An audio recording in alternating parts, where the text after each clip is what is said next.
So in preparation for Furiosa, I decided to watch every Mad Max movie for the first time, and I'll say it's an interesting franchise evolution. Mad Max 1 was such a weird movie. Half the time I didn't understand what was going on, but also what anyone was saying. This one, Max, it's the duck's guts. The whole thing felt like a cheap indie movie, which apparently it was, and it was a far cry from what the franchise would soon become, not even having the usual post-apocalyptic setting. Mad Max 2 is where I'd recommend most people start if they want to get into the franchise. This was definitely my favorite of the original Mel Gibson trilogy, and solidified a lot of what the series is known for. It had the weird, crazy characters, the introduction of the wasteland, and a sick truck chase with creative action and stunts. Mad Max 3, on the other hand, was a mixed bag for me. I really enjoyed the first half with the whole gladiator match, but the second half with Max having to save this group of kids made the movie start to feel weirdly family-friendly, leading to a lot more censored violence and a more tidy, happy ending. Luckily, 30 whole years later, director George Miller returned with Mad Max 4: Fury Road. And to me and the majority of fans, this is the peak of the series. Fury Road is basically a non-stop car chase with a simple story that's thrilling from start to finish. It feels like an upgrade of the Road Warrior and gave us Charlize Theron's Furiosa, who we now have a spin-off on. Now initially I wasn't on board with Furiosa because of it being a prequel and spin-off, but I'm glad that I was wrong. This movie definitely earned its spot in the Mad Max series. It didn't surpass Fury Road for me, but I appreciated that it felt like a different movie. This is the slowest paced entry in the franchise, and I think it works to show the life struggle of this character.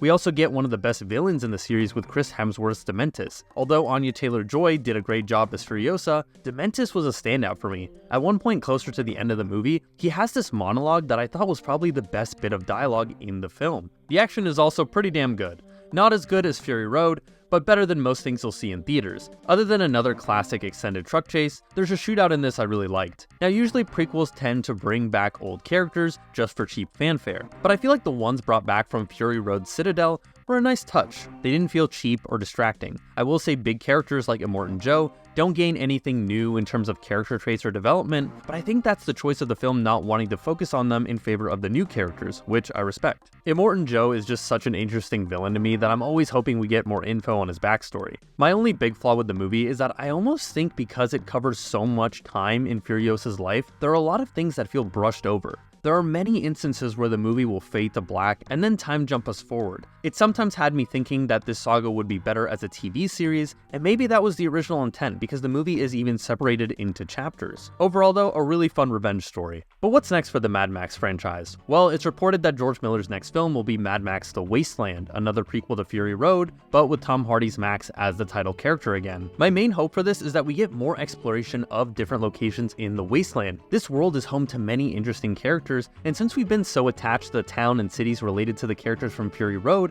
I think it's time we break away from that and visit some other places and warlords. I would be especially interested in more off-kilter character designs like that of Master Blaster from Mad Max 3. In fact, I would love if they brought back the Thunderdome one more time or some sort of new equivalent. I feel like that type of gladiator match with the bungee cords was so unique and underused in its own movie. It could be really fun and chaotic with a new modern take on it. I mean, people loved that one scene in Dune 2. And I know this is sad to say, but we need to get away from the whole truck chase thing. It's been done like 4 times already in these films, and while it's great that they think of new enemy and vehicle variants to change it up every time, the visual similarity of all these action scenes is starting to feel a little bit repetitive, especially if you marathon all these movies. That's why I hope if they do another chase like this, they think of a new setting or biome in the wasteland other than just desert sand. A change in scenery could lead to unique obstacles that make the next movie's action scenes feel different in some way. Maybe even take to the skies in the next one and bring back the gyrocopters. Other than movies though, it'd be cool to see the series continue as a new video game or even an animation. The second being something George Miller actually wanted to do with Fury Road originally. In terms of video games, the 2015 Mad Max game is getting more love nowadays, but with new hardware, something bigger and better could be made. So yeah, those are my thoughts on the Mad Max franchise as it stands now. I can't wait to see what they do with it next. Go check out Furiosa, and I'll see you guys in the next video.